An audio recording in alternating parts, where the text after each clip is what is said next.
여러분 안녕하세요. 오빠TV 한소은입니다. 드디어 오늘 여러분들께 투싼 페이스리프트를 보여드리도록 하겠습니다. 이 투싼이 출시가 됐을 때 이야기가 굉장히 많았어요. 저희도 댓글이나 커뮤니티에 이런 이야기가 많더라고요. 이번에 투싼 변한 거 알아. 디자인, 외관, 실내 많이 바뀌었지. 하지만 8단 자동 변속기가 들어가느냐 이 이야기가 정말 많더라고요. 저도 주변에 이제 연구원분들이나 좀 이렇게 알아봤어요.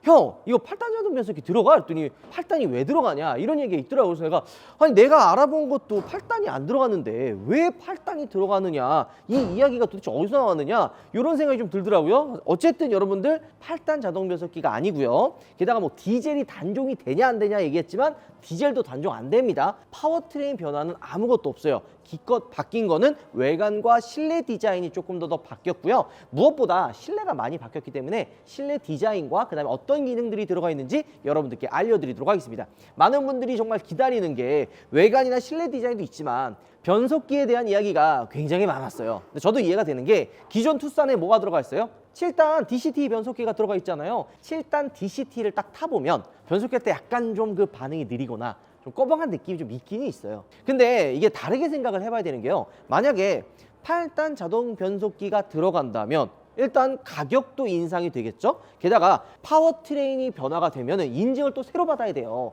그러면 또 그것도 비용으로 또 들어가겠죠. 그러면 다 좋지 않겠죠. 투싼도 이번에 가격이 많이 인상이 됐을까요, 안 됐을까요? 그렇게 많이 인상이 되지 않았습니다. 페이스리프트 같은 경우에는 현대자동차가 한 100만 원 중반에서 한 100만 원 후반, 뭐 비싸야 200만 원 정도 인상이 되고요. 풀체인지 같은 경우에는 한 300만 원 정도가 인상이 되는 것 같거든요. 그렇기 때문에 이 투싼 페이스리프트에 막 파워트레인도 8단 넣어주고 이렇게 변경이 됐다면 가격 인상이 있었겠죠. 가격 인상을 좀 최소화하기 위해서 뭐 그냥 파워트레인을 그대로 두고 이 실내와 외관만 조금 바뀐 게 아닐까, 이런 생각이 좀 들기는 합니다. 자, 그러면 한 가지 예를 들어볼까요? 이 투싼과 비교하는 차 뭐가 제일 많은 줄 알아요? 코나요, 코나. 요즘 코나가 좀 어때요? 가격이 많이 올랐기 때문에 투싼으로 넘어가는 분들이 굉장히 많아요. 코나가 이번에 풀체인지로 되면서 가격이 적게는 300만 원, 트림대별로 많게는 500만 원까지 올라갔거든요. 코나 살 돈으로 투싼을 살 수 있겠는데 이런 상황이 펼쳐진 거죠. 그러면 코나는 왜 이렇게 많이 올랐냐? 코나가 이번에 풀체인지 되면서 8단 자동 변속기 들어가고 외관 실내 싹 다 바뀌고 LED 헤드램프 기본으로 들어가고 가성비가 좋아지긴 했어요. 저희가 코나 깡통도 찍어드렸고 풀옵션도 보여드렸고 코나 N9도 여러분들께 보여드렸었잖아요. 이렇게 많은 기능들이 들어가면 그만큼 가격 인상이 되는 거는 어쩔 수가 없는 거죠. 투싼이랑 비교한다면 가격 차이가 얼마나 될까요? 깡통 같은 경우에는 한 218만 원 정도 차이가 나고요. 풀옵션을 만약에 놓고 비교를 하면 398만 원 정도 차이가 납니다. 물론 많은 분들이 다 풀옵션을 또 사는 건 아니기 때문에 만약에 중간 트림으로 어느 정도 옵션을 합리적으로 넣는다고 가정을 하면 그렇게 가격 차이가 많이 안 나요. 그렇기 때문에 투싼과 코나를 고민하시는 분들이 꽤 많은 거죠. 이번 현대자동차도 페이스리프트를 통해서 이 투싼 많이 고민을 했을 것 같아요. 그러니까 많은 것들을 넣어주고 가격 인상을 하는 것보다는 그냥 적당선에서 변경을 주고 가격 인상폭을 최소화한다라는 생각이 듭니다. 자, 그러면 가격 변동이 어떻게 되느냐? 1.6 터보 기준으로 모던이 168만 원, 프리미엄이 154만 원, 인스퍼레이션이 177만 원 인상이 됐습니다. 디젤 역시도 기존과 동일해요. 디젤이 모던이 194만 원, 프리미엄이 180만 원, 인스퍼레이션이 203만 원으로 인상이 됐습니다. 많은 분들이 기다리고 있는 하이브리드 같은 경우에는 모던이 186만 원, 프리미엄이 161만 원, 인스퍼레이션이 227만 원으로 가격이 올라간 거죠. 그리고 이 옆에 있는 N9 같은 경우에는 뭐 175만원에서 100만 원 정도 올랐는데요. 이 재미난 게 있어요. 코나랑 마찬가지로 N9이 따로 있는 게 아니라 인테리어 패키지처럼 선택할 수 있는 품목으로 약간 옵션으로 빠졌습니다. 좀 더 많은 분들이 이 N9을 선택하게끔 만들려고 아예 그냥 옵션으로 빠뜨려 놨다, 이렇게 보시면 되는 거죠. 자, 이런 간단하게 설명을 사실 해드렸어요. 이 투싼 페이스리프트를 보기 전에 어떤 분들이 이 차를 사는지, 그리고 가격 차이, 왜 이게 이렇게 바뀌었는지 이런 것들 한번 설명해 드렸습니다. 단순히 그냥 이게 뭐가 바뀌었고 가격이 왜 이렇게 올라갔고 이건 왜 안 바꿔줬느냐, 다 이유가 있는 거예요.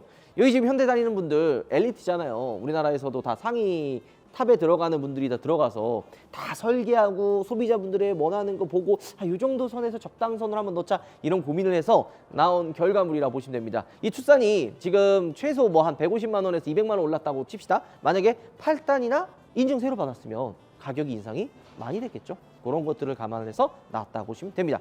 이 차량은 하이브리드 차량이죠. 1.6 가솔린, 그 다음에 디젤, 하이브리드, N9 이렇게 그냥 나눠져 있는데요. 개인적으로 투싼은 이 화이트 컬러도 굉장히 좀 잘 어울리는 것 같아요. 무엇보다 이런 좀 방향 지식이나 DRL이 통일성이 있게 들어가서 좀 더 깔끔한 것 같습니다. 신형 신규 엠블럼도 좀 더 심플한 느낌을 보여주는 것 같죠. 왜냐면 이번에 이제 SUV 느낌이 좀 많이 나면서 스키드 플레이트와 프론트 범퍼 디자인이 살짝 변경이 되고 컬러도 좀 다르게 들어가잖아요. 화사한 느낌의 화이트 컬러가 좀 개인적으로 좀 잘 어울린다고 생각이 들고, 타이어는 19인치 휠 타이어가 들어가네요. 235 19인치인데 하이브리드는 승차감이나 연비를 또 생각을 안 할 수가 없는데 19인치 그 다음에 18인치를 생각을 한다면 취향에 따라서 선택을 하겠지만, 요즘 또 19인치를 넣어도 막 그렇게 연비가 많이 떨어진 거나 그러진 않기 때문에 19인치를 선택하는 분들도 꽤 많이 늘어난 거죠.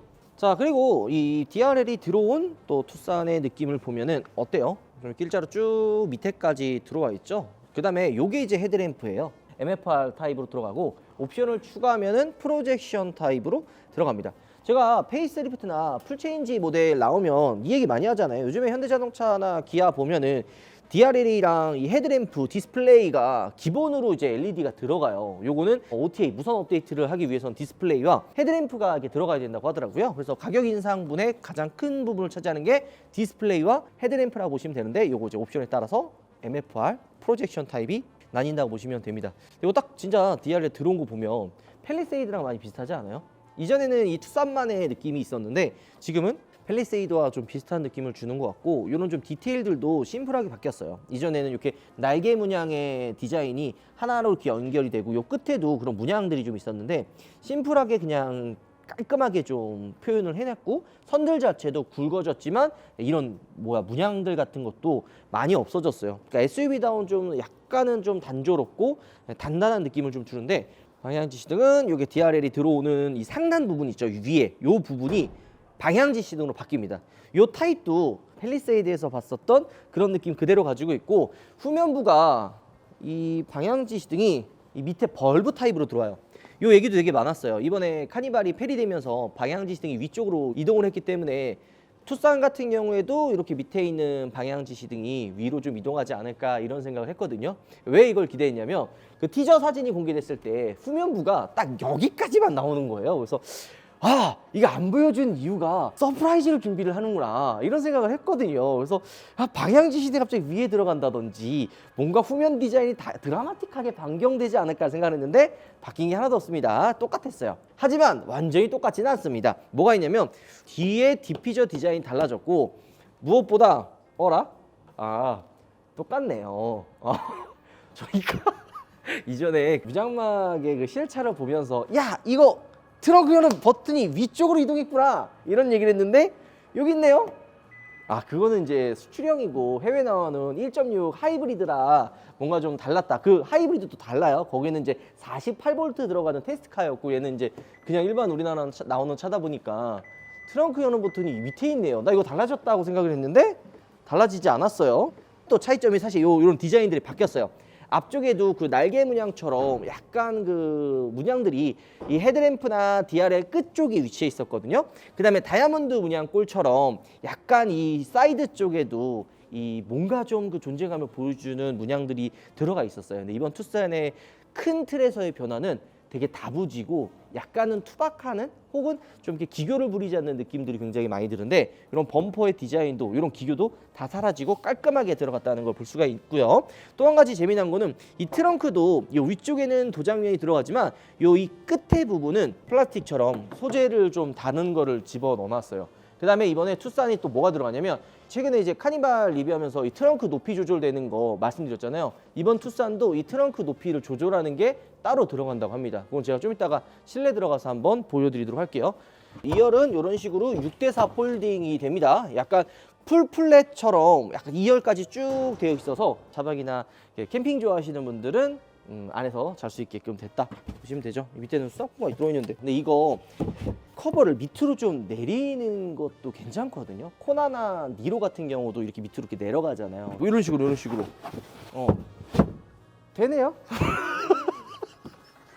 뭔가 너무 조금 내려가잖아요. 더 많이 이렇게 좀 깊게 들어갔으면 어땠을까 하는 그런 아쉬움이 있다는 거죠.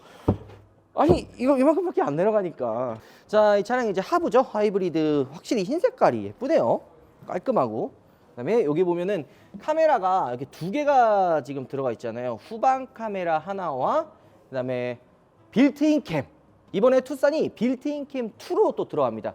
그래서 전방이랑 후방 이 카메라가 두 개가 되고 음성 녹음도 된다고 보시면 돼요. 보통 빌트인 캠 카메라가 요 위쪽에 있거나 아니면은 좀 요런 여기 보면 이 안쪽에 좀 들어가 있잖아요. 그 빌트인 캠이 만약에 주행하다 보면 좀 많이 카메라가 더러워지거든요. 그러면 뭐 노즐 같은 걸로 해가지고 카메라를 이제 딱 싸서 좀 세척해 주는 것도 있지만 그건 보통 이제 비싼 차에 많이 들어가고 일반적으로 이렇게 와이퍼로 했을 때 조작을 했을 때 딱 낄 수 있는 위치에 많이 놓거든요. 뭐 예를 들어 최근에 나왔던 차 뭐가 있냐, 카니발. 그래, 카니발도 전방이나 후방에 빌트인 캠이 똑같이 2가 들어가요. 근데 딱 와이퍼로 했을 때 깔끔하게 이 카메라를 좀 세척할 수 있는 그 위치에 있는데 투싼은 후방 카메라와 같이 빌트인 캠 카메라가 위치가 밑으로 좀 내려가 있네요. 왜냐면 여기 뒤쪽 중간에는 새로 이제 디자인된 그 현대 신형 로고가 금형이 이제 파져 있는 게 아니라 좀 심플하게 들어가 있는데 이 정도 위치에 있으면은 와이퍼로 좀 깔끔하게 딱 낄 수 있지 않을까 생각이 좀 들기는 하는데 좀 아쉽기는 합니다. 그리고 이 초음파 센서가 중간에 있는 이 플라스틱 위치에 이렇게 좀 나눠져 있어가지고 좀 더 단정한 느낌이 좀 들기는 해요. 이게 아마 여러분들도 차 볼 때 뭔가 좀 이렇게 좀 언밸런스한 느낌의 초음파 센서들 많이 보셨을 거예요. 여드름 같다? 라는 생각도 좀 들긴 하는데 오히려 이렇게 좀 플라스틱 쪽에 범퍼 쪽에 이렇게 위쪽에 이렇게 있어서 좀 더 깔끔한 느낌이 좀 들기는 하네요. 자, 여기 시거잭이 하나 뒤쪽에 있어요. 보면은 요즘에 아웃도어들 많이 하고 여러 가지 막 캠핑도 이렇게 많이 해서 뒤쪽에 막 220V만 이렇게 들어가는 단자 이렇게 추가되고 하긴 하는데 투싼 같은 경우에는 사실 전기차는 또 아니잖아요. 그래서 전력도 많이 사용할 수가 있지는 않아요. 180W까지 사용할 수가 있네요. 아마 이 정도는 그냥 노트북 하나 정도 돌릴 수 있는 전력이라고 생각하시면 됩니다.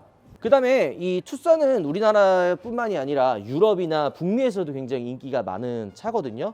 사이드 에어백이 기존에 원래 6개였어요. 근데 이번에 8개로 또 늘어났다고 합니다. 그리고 측면에 있는 충돌 보강이라든지 약간 그 안전에 대한 사양들도 많이 추가가 됐거든요. 요거는 우리나라에 대한 그 안전 기준도 있지만 북미나 유럽의 좀 까다로워진 안전 규제를 또 통과를 하기 위해 이번 페이스리프트 때 보강됐다 보시면 될 것 같아요. 여러분들 횡풍 안전조향이라고 알아요? 고속으로 주행하고 있는데 갑자기 바람이 팍 세게 불어서 고속 주행 시 막 그립을 잃어가지고 위험한 상황이 발생할 수가 있는데 이번 투싼에는 그 횡풍 안전 제어에 추가가 됐습니다. 좀 더 개선된 게 들어갔었고 게다가 이제 소음 부분에도 꽤 많은 신경을 썼어요. 이 휠 쪽 전륜 쪽에 휠 커버 안에 흡차음제도 또 추가가 됐고요. B 필러와 C 필러에도 흡차음제가 또 추가가 됐다고 합니다.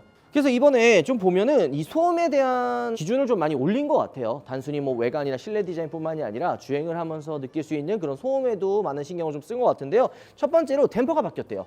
보통 페이스리프트 때 이런 댐퍼를 교체를 잘 안 하는 편이긴 하거든요. 특히나 이 투싼같이 가격 인상이 어느 정도 제한된, 이게 150만 원 정도 올랐잖아요. 최대 뭐 200만 원 정도 올랐다고 치지만 어느 정도 절제된 수준에서는 외관 실내만 바뀌는 것만 충분하거든요. 근데 꽤 많이 바뀌었어요. 이 댐퍼가 로드 노이즈 컨트롤이라 해가지고 노면의 소음을 좀 억제해주는 댐퍼로 또 바뀌었어요.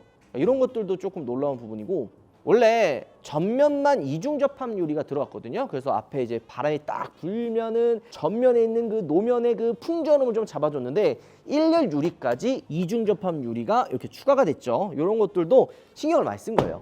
그리고 2열 쪽에 사이드 에어백이 추가돼서 8개로 늘어났다고 했잖아요. 그리고 2열에 이제 안전벨트 이렇게 매면 북미에서 또 그 사양을 충족하기 위해서 2열에 이제 프리텐셔너도 또 추가가 됐습니다. 이런 거 보면은 단순히 그냥 우리나라에서만 팔려고 하는 게 아니라 북미 시장에서 또 중요하다 보니까 이런 옵션들을 좀 추가한 게 보이는 거죠. 자, 가장 많이 바뀐 운전석과 실내 둘러보도록 하죠.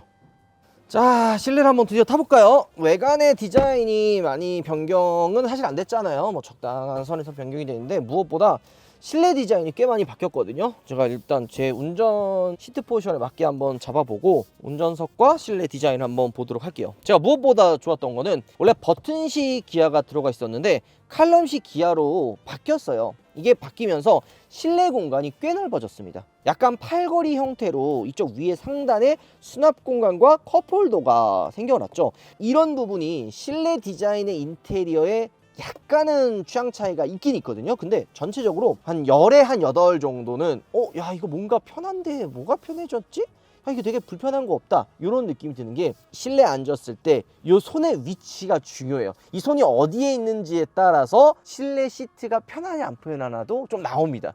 야 당연히 운전할 때는 양손을 핸들을 딱 잡고 정자세로 주행을 해야지, 이렇게 말씀하시는 분들이 있어요. 물론 맞는 말입니다. 당연히 이렇게 해야죠. 근데 뭐 한 1시간 2시간 운전할 때 이렇게만 하는 분은 없잖아요. 약간 팔걸이로 요렇게도 하고 약간 이런 식으로 잡고 뭔가 시트 포지션이 편해야 되는데, 지금 이 보면은 딱 이 센터 콘솔이 살짝 팔걸이처럼 손의 위치를 좀 잡아줍니다. 물론 이제 정자세로 운전을 해야겠지만 딱 앉았을 때 생각보다 편한데? 라는 느낌을 받게 하는 겁니다.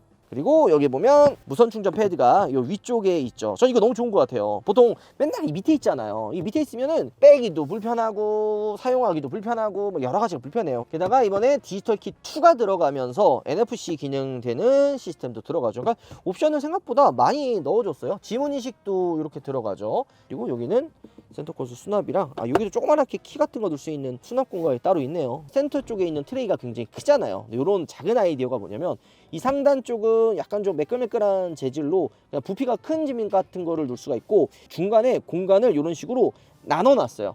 물건이 막 굴러다니고 그러면 주행하다 보면 막 거슬리잖아요. 이게 왜냐면 센터 트레이가 크니까. 근데 이 부분을 굴러다니지 말라고 중간에 이런 가드 같이 하나의 막을 만들어 놔서 구분점은 되게 소소한 아이디어가 좋은 것 같아요. 그 다음에 요 밑에는 미끄럼 방지 패드처럼 살짝 고무 패드와 홈 같은 거를 좀 파놔서 밑에 물건이 막 움직이지 않도록 잡아준 것도 꽤 좋은 아이디어라고 좀 보입니다. 그 다음에 상단에 이런 식으로 수납 공간도 따로 만들어 놨어요. 지갑이나 뭐 핸드폰, 가방, 포켓 주머니 같은 것도 이 위쪽에 올려놓을 수 있게끔 잘 되어 있는 것 같아요. 이런 아이디어는 좀 좋은 것 같고, 디스플레이와 계기판이 하나로 좀 이어져 있잖아요. 이전에 같은 경우에는 어떤 느낌이었어요? 살짝 스타리아 혹은 투싼만의 실내의 독특한 디자인으로 살짝 좀 디자인이 올드해 보일 수도 있거든요. 요즘에는 막 좀 커다란 디스플레이와 연결되어 있고 막 이런 것들이 좀 대세다 보니까 이번에는 하나로 연결돼서 이 송풍구 디자인도 좀 더 심플해지고 이 공조기의 위치도 심플하게 바뀌었습니다. 자, 그러면서 요즘에 약간 특징인 것 같아요. 대시보드 위치가 좀 많이 낮아지고 있거든요. 일체형 커브드 디스플레이가 들어가고 송풍구 위치도 낮아지면서 이 전방의 시야도 굉장히 좀 좋아진 편입니다. 헤드업 디스플레이 원래 이전에 안 들어갔었거든요. 근데 이번에 헤드업 디스플레이도 들어가고, 요게 이제 무선 안드로이드 오토가 아직 적용된 건 아니에요. 요 폰 프로젝션 보면은 아직 유선으로 지금 작동하라고 하게 나왔는데, 요게 아마 추후에는 무선으로 풀리지 않을까 생각이 좀 듭니다. 그러면은 길 안내를 헤드업 디스플레이랑 연동을 해줘요. 그러니까 많은 기능들을 이제 헤드업 디스플레이를 통해서 볼 수 있게 되는 거죠. 막 헤드업 디스플레이 크기가 엄청 크지는 않아요. 이게 차급도 있고 이번에 이제 처음으로 헤드업 디스플레이를 넣어줬기 때문에 나름 그래도 적당한 사이즈를 넣어준 것 같은데, 차 자체가 투싼이 엄청 큰 차는 또 아니다 보니까 나름 그냥 크기는 만족할 만한 부분인 것 같아요. 막 뭐 작다라는 생각까지는 안 합니다. 스티어링 휠은 볼 때마다 사실 좀 아쉽네요. 약간 조금 더 SUV 느낌이 나는 좀 다부진 스티어링 휠이 좀 들어갔으면 어땠을까 하는 느낌이 있는데, 근데도 이런 부분을 보면 좀 약간 좀 코너랑 좀 다른 것 같지 않아? 요 끝에가 살짝 각져 있네요. D컷 같이 이런 부분이 좀 다르게 좀 집어넣은 것 같기는 한데, 요 소재도 요게 위쪽에 보면은 요게 이제 가죽이나 이런 것들이 아니에요. 요게 베이지 시트잖아요. 요즘에 이런 가죽 베이지 시트나 이런 것들은 막 이렇게 때가 쉽게 타거나 그러진 않거든요. 근데 이런 소재 베이지 시트는 커피나 아니면은 뭐 음료나 이런 거 한 방울 흘리는 순간 이거 때 안 지워집니다. 거의 스팀으로 막 해야지 지워지는데, 이런 거는 조금 소재가 좀 때가 탈 것 같아서 아쉽기는 해요. 이런 거 물론 이 베이지 시트 선택 안 하면 되긴 하지만, 이번에 실내 시트가 제가 알기로 한 3가지 컬러로 나왔거든요. 근데 이 베이지 시트가 나름 눈에 좀 잘 들어오는데, 이런 것들은 좀 조심하셔야 됩니다. 그리고 이번에 OTT 또 다 들어가요. 이렇게 커다란 디스플레이를 통해서 이런 식으로 OTT를 볼 수가 있습니다. 이제는 진짜 차가 너무 좋아진다. 이거 동굴이 파는 회사들 다 어떡하냐? 이런 얘기도 있더라고. 약간 좀 버벅거린다라고 말씀하시는 분들이 있는데, 제가 생각했을 때 그런 것까지는 없었거든요. 반응도 나름 빠르기도 하고 이런 식으로. 어렸을 때만, 어렸을 때라고 하면 라떼는이라 해서 좀 아재 같기는 한데, 저 어렸을 때는 차 안에 TV가 나온다라는 거는 굉장히 비싼 차였습니다. 2억이 넘어가는 차에만 TV가 나왔는데, 요즘에는 이제 웬만한 차들이 다 이런 식으로 OTT를 통해서 뭐 다 볼 수 있다는 게 사실 신기하기는 하네요. 자, 이렇게 어느 정도 이제 기능들이 사실 들어가 있고, 차량을 보면 드라이브 모드에 따라서 차량 이미지도 변하네. 잠깐만, 그래요? 뭔가 계기판이 드라마틱하게 바뀌지는 않는데요? 관성주행, 이거는 제가 시승하면서도 알겠지만 이 디자인이 뭐야 이거. 디자인이 뭐야? 깜짝 놀랐네. 이거 뭐야 이거. 이 차량 하이브리드잖아요. 브레이크 빼면 이게 관성주행 나갈 수 있게끔 이런 거 해주는 건데, 이거는 제가 이제 시승기 때 자세히 보여드리도록 하고, 파워 테일게이트 열림 속도까지도 조절이 되네요. 그 다음에 높이 선택, 이거는 우리가 카니발 때 보여드렸었죠. 1단계, 2단계, 3단계, 그 다음에 사용자 높이 설정까지도 들어가 있습니다. 그 다음에 그거는 빠지네요. 스마트 테일게이트 키를 가지고 가면은 자동 열리는 것까지는 되는데, 키를 갖고 멀어지면은 트렁크가 닫히는, 그거는 빠집니다. 전체적인 실내 레이아웃이 이전에 비해서 좀 많이 높아졌고 시야가 굉장히 좋아졌어요. 요즘 나오는 차들 대부분 타면은 전방적인 시야가 굉장히 좀 좋아졌다라는 생각이 꽤 많이 듭니다. 여기는 시거잭이랑 이 C타입 단자 두 개가 위치해 있고요. 이런 좀 어라운드 뷰 시스템이 또 들어가 있죠. 카메라 화질도 나쁘지가 않아요. 자, 패밀리카로 타는 차다 보니까 공간이 굉장히 넓죠. 레그룸, 헤드룸, 게다가 이런 식으로 썬루프도 개방감이 굉장히 좋아요. 이런 식으로 2단까지 열리면 나름 개방감이 굉장히 좋습니다. 조금 아쉬운 거는 요즘 중간에 돼 있죠. 이게 사실 조금 거슬리기는 해요. 요거를 좀 없애거나 좀 더 심플하게 좀 작게 집어넣으면 훨씬 개방감이 좀 좋을 것 같은데, 이런 거는 그냥 좀 욕심이다. 딱 실내 딱 탔을 때 이 위쪽에 있는 라인이 위로 좀 올라가 있어서 공간이 막 좁다라는 생각이 많이 안 들어요. 코나에서 투싼으로 많이 넘어가는 대표적인 이유가 바로 이 실내 2열 공간이거든요. 나름 패밀리카로도 많은 분들이 되게 좋아합니다. 그리고 보통 이게 계단 형식으로 이렇게 많이 좀 올라가잖아요, SUV들. 근데 딱 앉았을 때는 조금 운전석 시트보다 좀 올라가 있는 것 같기는 한데요. 이게 뭔가 되게 의식돼가지고 뭔가 1열보다 위로 많이 올라가 있거나 그런 생각이 들지는 않습니다. LED 등 들어갑니다. 이런 거. 열선 시트 들어가 있고, 벨트라인 쪽이 좀 위로 올라와 있기는 하네요. 컵홀더 위치해 있고요. 잠깐만. 대박. 리클라이닝 시트가 들어갑니다. 등받이 각도가 생각보다 많이 눕혀지죠. 이거 사실 예전에도 있었잖아요. 예전에도 있었긴 했었어요. 예전에도 있었긴 했는데, 이런 작은 디테일들이 차를 되게 편하게 탈 수 있게끔 만들어주는 거죠. 여기 C타입 단자 두 개 있고요. 워크인 디바이스도 들어가 있네요. 자, 이 컬러가 파인 매트 그린이라 그래가지고 이번에 신규 컬러로 추가된 것 같아요. 약간 어두운 곳이나 햇빛이 없는 곳에서 봤을 때는 검정색 아니야, 무광 검정 아니야, 이런 생각이 드는데, 햇빛 아래서 보면 이게 또 초록 색깔 빛이 은은하게 퍼져 나오는 약간 되게 매력적인 컬러예요. 투싼 같은 경우에는 젊은 소비자분들이 굉장히 많이 사는 차거든요. 게다가 이번에 되게 SUV의 그 느낌이 많이 나잖아요. 그렇기 때문에 오히려 이런 그 매트 컬러가 굉장히 잘 어울린다고 생각이 듭니다. 그리고 투싼이 날이 좀 서 있는, 약간 좀 존재감을 보여주는 그런 대표적인 차이거든요. 이 매트 컬러가 진짜 잘 어울리는 디자인이, 이런 라인들이 굉장히 서 있는 차들이 잘 어울려요. 유선형이 많고 굴곡이 많은 차들은 무광을 선택을 해봐야 그 굴곡이나 이런 것들이 잘 안 보인단 말이에요. 하지만 이 매트 컬러를 했을 때 이런 라인들, 이 선들 자체가 굉장히 굵어요. 무엇보다 이 측면에 있는 이런 라인들 있죠. 요게 무광 매트 컬러로 선택하면 굉장히 잘 보입니다. 우리 영상을 보는 제 시청자분들이 거의 저랑 나이대가 비슷하거든요.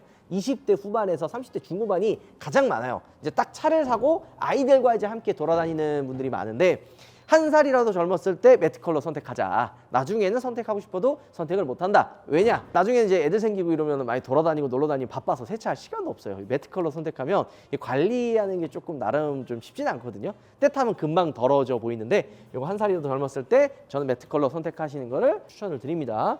이쁘네요, 이 컬러. 약간 이 도장면 이런 라인들도 굉장히 잘 보이는 것 같고, 이 루프렉도 기본적으로 들어갑니다. 자, 오늘 여러분들과 함께 투싼 페이스리프트의 실물을 또 타보면서 어떤 부분이 달라졌는지 한번 알아봤습니다. 개인적으로 실물이 확실히 예쁘고, 특히 무엇보다 이 흰 색깔이 정말 예쁘네요. 매트 그린도 나쁘지 않았거든요. 근데 투싼은 화이트 컬러가 이 스키드 플레이트와 이 범퍼 디자인 때문에 그런지 훨씬 더 잘 어울린다 생각이 듭니다. 단순히 가격 인상, 이게 비싸졌냐 이렇게만 보지 마시고요. 생각보다 안전성이 이번에 많이 좋아졌어요. 사이드 에어백, 차체 자대를 이제 보강을 했어요. 그다음에 이쪽 하단에 이게 매트 밑에도 흡참재를 또 추가해서 노면에서 올라오는 소음도 많이 좀 잡아냈다고 하거든요. 게다가 1열에 이중 접합 유리, A 필러, B 필러, C 필러에도 흡음재를 또 추가를 했고요. 댐퍼 서스펜션도 로드 노이즈 컨트롤을 잡아주는 댐퍼로 교체가 됐습니다. 게다가 이 휠 커버에도 흡음재가 또 추가가 됐는데, 이런 거를 보면은 이번 투싼 페이스리프트는 우리나라 내수용만 생각한 게 아니라 북미 시장 그리고 유럽 시장에 공략을 하기 위해, 실제로 이 투싼 해외 나가면요, 굉장히 많이 보여요. 특히 제가 유럽에 뭐 촬영을 한다든지 출장 가거나 놀러 가면은 스포티지나 투싼은 항상 많이 보입니다. 요 2열에 이제 사이드 에어백도 추가가 됐고 옆에 측면이랑 이런 하체 보강도 다 해가지고 충돌 안전성까지도 많이 좋아졌다 생각이 듭니다. 이런 주행에 대한 느낌은 나중에 이제 투싼 페이스리프트 시승차가 나오면은 그때 여러분들께 가장 먼저 빠르게 알려드리도록 하겠습니다. 오늘 영상 마무리할게요. 여러분들 들어보겠습니다. 수진, 나 차 샀어. 아 그래? 아 그래?